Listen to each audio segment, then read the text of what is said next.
Olá, eu sou César Portugal, este é meu canal e eu estou aqui para mais um dia estudarmos o Catecismo da Igreja Católica. Estamos indo bem, hein? Não desista, que é o mais importante, é que você não desista e principalmente eu não desista. Hoje nós vamos começar do parágrafo 422, ainda estamos dentro da profissão de fé. Então assim, para você ver a riqueza deste documento, né, deste livro, nós estamos em detalhes grandiosos, né, de uma coisa que é tão rápida, tão simples, né, que é a profissão de fé. Então nós estamos destrinchando detalhes para que tudo possa fazer sentido para nós. Eu quero pedir que Deus nos ilumine, que o Espírito Santo venha conduzir este momento para que a nossa compreensão possa ser eficaz e que tudo aquilo que aprendermos aqui possa nos ajudar na nossa caminhada, na nossa propagação da mensagem de Jesus, em trazer mais pessoas para mais perto de Deus. Vamos lá, parágrafo 422, capítulo 2. Creio em Jesus Cristo, Filho único de Deus. A boa nova.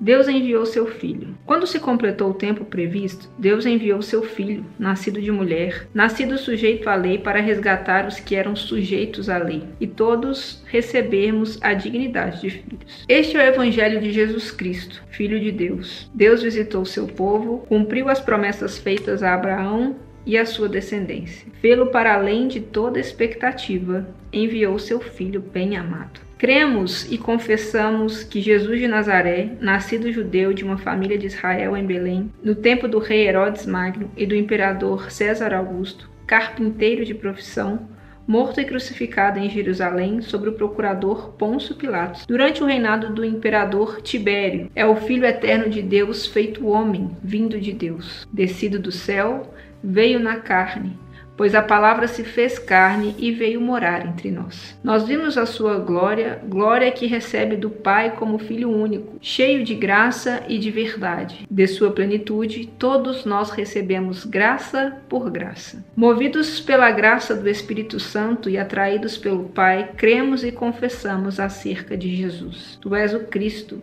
o Filho de Deus vivo. Foi sobre a rocha desta fé, confessada por São Pedro, que Cristo construiu sua igreja. Aqui mostra a eficácia, né?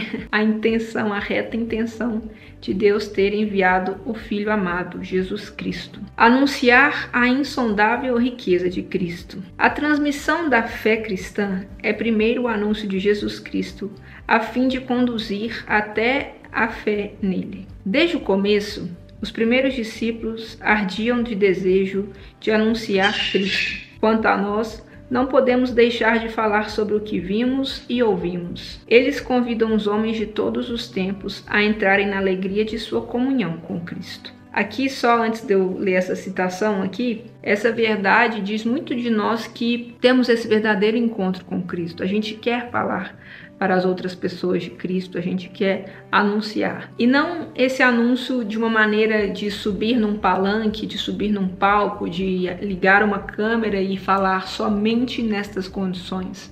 Não, de falar para aquela pessoa que a gente tanto ama, que está ao nosso lado no trabalho, que está dentro da nossa casa, que muitas vezes a conversão ela se dá passo a passo, né? Raras as exceções, mas geralmente uma pessoa se converte primeiro dentro da casa, vai tendo aquela vivência de fé, vai propagando aquilo que sente, vai e fala para outra pessoa.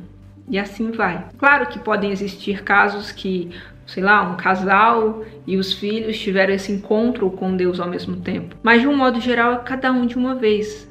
E nós temos esse ardor por falar quando verdadeiramente conhecemos Cristo. E aí você fala assim, mas Céci, eu não fico falando assim, então será que verdadeiramente eu não encontrei Cristo? Você testemunhar pequenas coisas da sua vida, da sua rotina, de modo de coisas que você faz de uma forma diferente, de uma forma mais amável. De certa forma você está falando, você está ecoando essa imagem de Cristo que mudou a sua vida.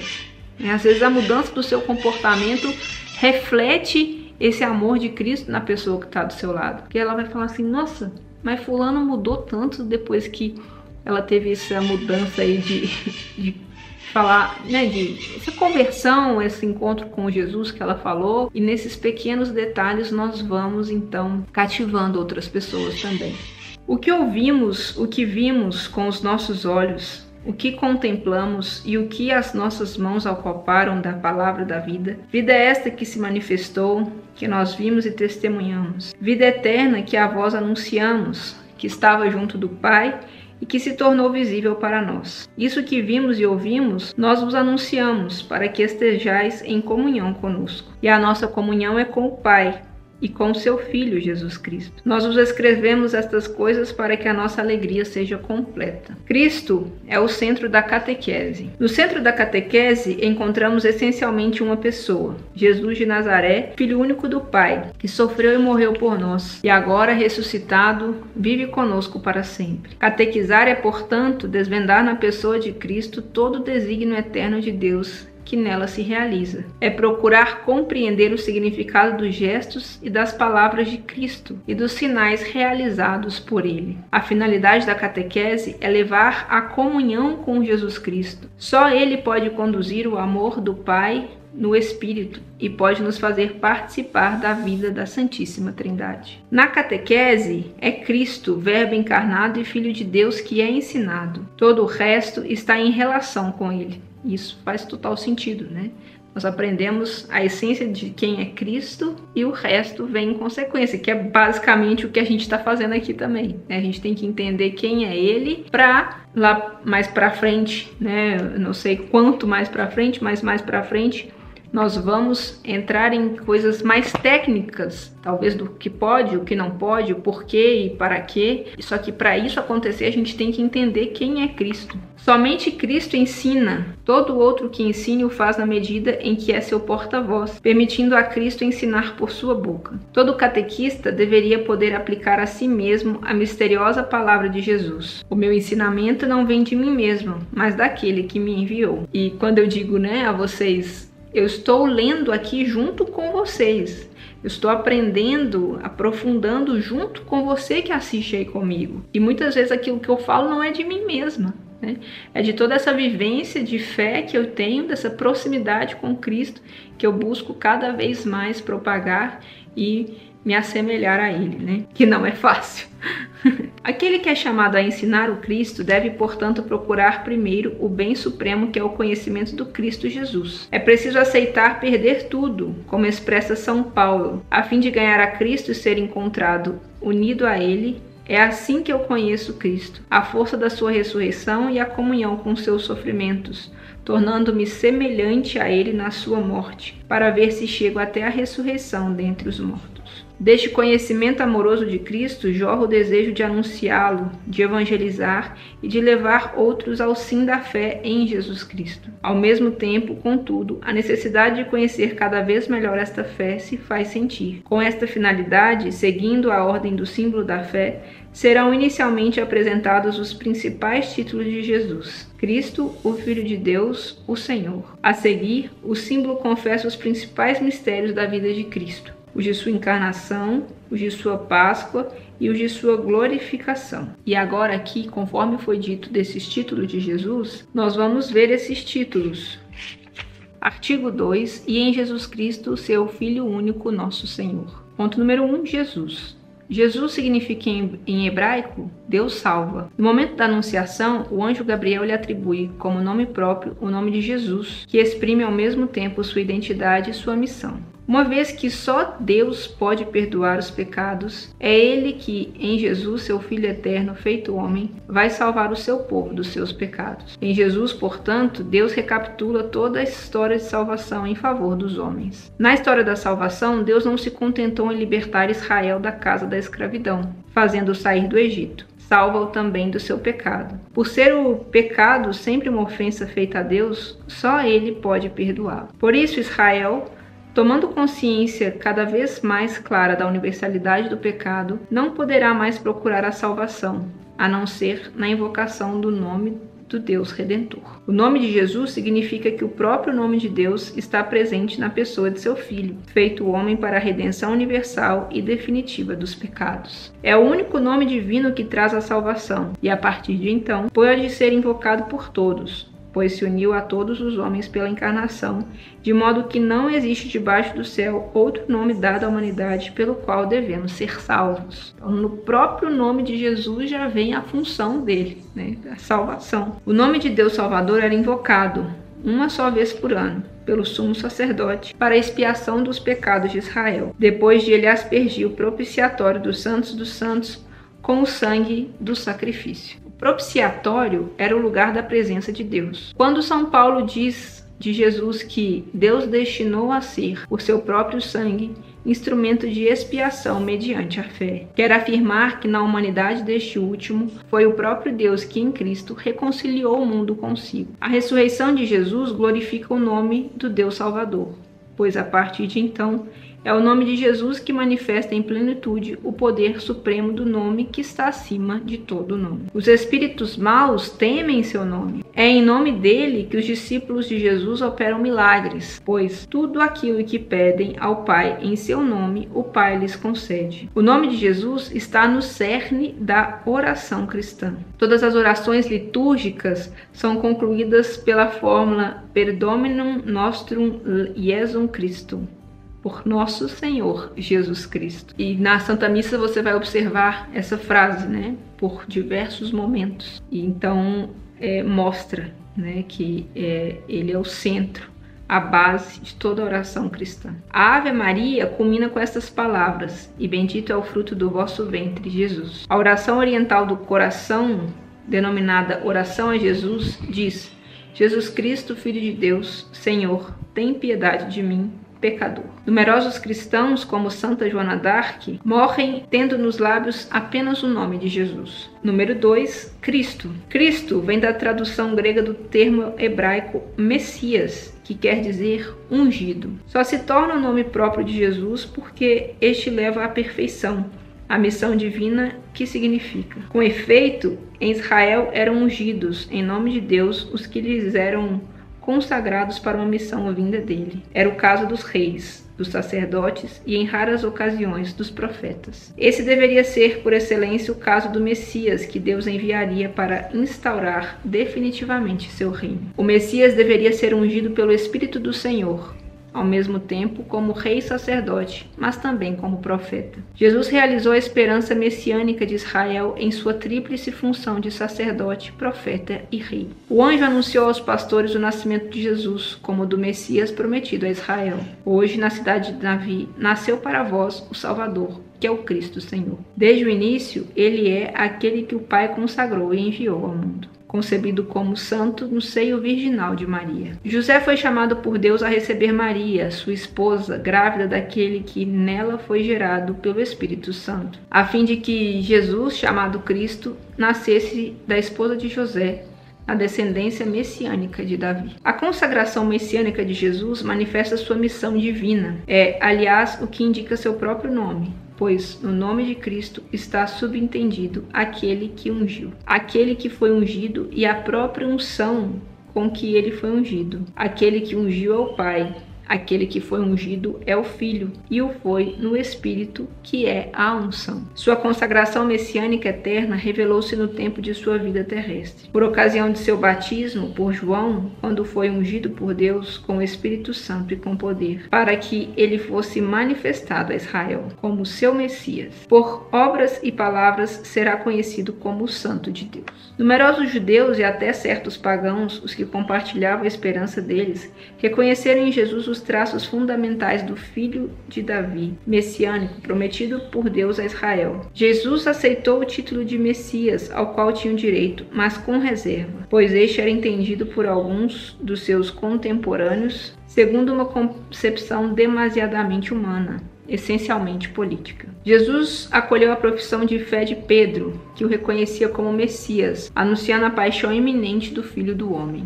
Desvendou o conteúdo autêntico de sua realeza messiânica, seja na identidade transcendente do Filho do Homem, que desceu do céu, seja em sua missão redentora como servo sofredor. O Filho do Homem não veio para ser servido, mas para servir e dar sua vida em resgate por muitos. Por isso, o verdadeiro sentido de sua realeza só se manifestou do alto da cruz. Somente após sua ressurreição, sua realeza messiânica poderá ser proclamada por Pedro diante do povo de Deus. Que todo o povo de Israel reconheça com plena certeza: Deus o constituiu Senhor e Cristo, a este Jesus que vós crucificastes. Ponto 3. Filho único de Deus. Filho de Deus, no Antigo Testamento, é um título dado aos anjos, ao povo da eleição, aos filhos de Israel e a seus reis. Significa, então, uma filiação adotiva que estabelece entre Deus e sua criatura relações de uma intimidade especial. Quando o rei Messias prometido é chamado Filho de Deus, isso não implica necessariamente, segundo o sentido literal desses textos, que ele ultrapasse o nível humano. Os que designaram Jesus como Messias de Israel talvez não tenham tido a intenção de dizer mais do que isto. Não acontece o mesmo com Pedro, quando confessa Jesus como Cristo, o Filho de Deus vivo, pois este lhes responde com solenidade: não foi a carne e o sangue que te revelou isso, e sim meu Pai que está nos céus. Paralelamente, a propósito de sua conversão no caminho para Damasco, Paulo dirá: quando, porém, aquele que me separou desde o ventre materno e me chamou por sua graça, agradou revelar-me o seu Filho para que eu o anunciasse aos pagãos. Eu só quero chamar a atenção de uma coisa aqui dessa passagem, né? Aquele que me separou desde o ventre materno e me chamou por sua graça. Essa realidade é uma realidade de todos nós, né? É Paulo que está falando aqui, mas é uma realidade que cabe a todos nós. Ele nos escolhe e já nos prepara desde o ventre materno. Agradou-me revelar o seu Filho para que eu anunciasse aos pagãos. E logo começou a pregar nas sinagogas, afirmando que Jesus é o Filho de Deus. Este será, desde o início, o centro da fé apostólica, professada primeiro por Pedro como fundamento da igreja. Se Pedro pôde reconhecer o caráter transcendente da filiação divina de Jesus, foi porque este deu a entender claramente, diante do Sinédrio, a pergunta de seus acusadores: tu és, portanto, o Filho de Deus? Jesus respondeu: vós mesmos estáis dizendo que eu sou. Já bem antes, ele se designara como o Filho que conhece o Pai e que é diferente dos servos que Deus enviara anteriormente a seu povo, superior aos próprios anjos. Distinguiu sua filiação daquela de seus discípulos, não dizendo nunca nosso Pai, a não ser para ordenar-lhes: portanto, orai assim: Pai nosso que estais no céu. E sublinhou essa distinção: meu Pai é vosso Pai. Os evangelhos narram em dois momentos solenes o batismo e a transfiguração de Cristo. A voz do Pai a designá-lo como seu Filho bem-amado. Jesus designa-se a si mesmo como Filho único e afirma com este título sua pré-existência eterna. Exige a fé no nome do Filho único de Deus. Esta confissão cristã aparece já na exclamação do centurião diante de Jesus na cruz. Na verdade, este homem era filho de Deus, pois somente no mistério pascal e o fiel cristão pode entender o pleno significado do título Filho de Deus. Depois da sua ressurreição, a filiação divina de Jesus aparece no poder de sua humanidade glorificada. Foi declarado Filho de Deus, com poder desde a ressurreição dos mortos. Os apóstolos poderão confessar: nós vimos a sua glória, glória que recebe do seu Pai como Filho único, cheio de graça e de verdade. E por fim, Senhor. Na versão grega dos livros do Antigo Testamento, o nome inefável com o qual Deus se revelou a Moisés, Yahvé, traduzindo por Kyrios, Senhor. Senhor torna-se, desde então, o nome mais habitual para designar a própria divindade do Deus de Israel. E acho que, de fato, de todos esses que nós vemos, né? Claro, Jesus, mas talvez em orações a gente use ainda mais o Senhor do que o próprio Jesus, quando a gente está rezando, né? A gente vai, Senhor, tarará, tarará. Claro que falamos, não estou dizendo que não dizemos isso, mas acho que Senhor é o que mais é usado. Neste forte sentido, o Novo Testamento utiliza o título de Senhor para o Pai e também, e aí está a novidade, para Jesus, reconhecido assim como o próprio Deus. Jesus mesmo se atribui de maneira velada a este título, quando discute com os fariseus sobre o sentido do Salmo 110, e também de modo explícito, dirigindo-se a seus apóstolos. Durante toda a sua vida pública, seus gestos de domínio sobre a natureza, sobre as doenças, sobre os demônios, sobre a morte e o pecado demonstravam sua soberania divina. Os evangelhos muito frequentemente Determinadas pessoas dirigem-se a Jesus o chamando de Senhor. Este título exprime o respeito e a confiança dos que se achegam a Jesus e esperam dele ajuda e cura. Sob a moção do Espírito Santo, ele exprime o reconhecimento do mistério divino de Jesus. No encontro com Jesus ressuscitado, ele se transforma em expressão de adoração. Meu Senhor e meu Deus. Assume então uma conotação de amor e afeição que se tornará peculiar à tradição cristã. É o Senhor. Ao atribuir a Jesus o título divino de Senhor, as primeiras confissões de fé da Igreja afirmam, desde o início, que o poder, a honra e a glória devidos a Deus Pai convém também a Jesus, por ser ele de condição divina e ter o Pai manifestado esta soberania de Jesus, o ressuscitando dos mortos e o exaltando em sua glória. Desde o princípio da história cristã, a afirmação do senhoria de Jesus sobre o mundo e sobre a história significa também o reconhecimento de que o homem não deve submeter de maneira absoluta sua liberdade pessoal a nenhum poder terrestre, mas somente a Deus Pai e ao Senhor Jesus Cristo. César não é o Senhor. A Igreja crê que a chave, o centro e o fim de toda a história humana encontram-se em seu Senhor e Mestre. A oração cristã é marcada pelo título Senhor, que se trate do convite à oração. O Senhor esteja convosco. Ou da conclusão da oração, por Jesus Cristo, nosso Senhor. Ou ainda do grito cheio de confiança e de esperança. Maranata, o Senhor vem. Ou Maranatá, vem Senhor. Amém. Vem Senhor Jesus. Resumindo, chegamos mais aí no final então dessa sessão. O nome de Jesus significa Deus salva. A criança nascida da Virgem Maria é chamada Jesus, pois ele vai salvar o seu povo dos seus pecados. Não existe debaixo do céu outro nome dado à humanidade pela qual devamos ser salvos. O nome Cristo significa ungido, Messias. Jesus é o Cristo, pois foi ungido por Deus com o Espírito Santo e com poder. Ele era aquele que há de vir, o objeto da esperança de Israel. O nome do Filho de Deus significa a relação única e eterna de Jesus Cristo com Deus, seu Pai. Ele é o Filho único do Pai, o próprio Deus. Crer que Jesus Cristo é o Filho de Deus é necessário para ser cristão. O nome do Senhor designa a soberania divina. Confessar ou invocar Jesus como Senhor é crer em sua divindade. Ninguém será capaz de dizer Jesus é Senhor, a não ser sob influência do Espírito Santo. E hoje então nós vimos um resumo, geral sobre quem é Jesus, né? Os nomes que Jesus recebe, o significado do nome de Jesus, que automaticamente traz a verdadeira missão de Jesus para nós. Então que a gente possa testemunhar o senhorio de Jesus em nossas vidas. Espero que você tenha gostado, continue comigo, vamos caminhando cada vez mais aí, avançando as páginas deste catecismo. Em tudo dai graças, perceba Deus nos detalhes da sua vida. Eu sou o CS Portugal, este é meu canal, que Deus abençoe você e até o próximo vídeo. Tchau!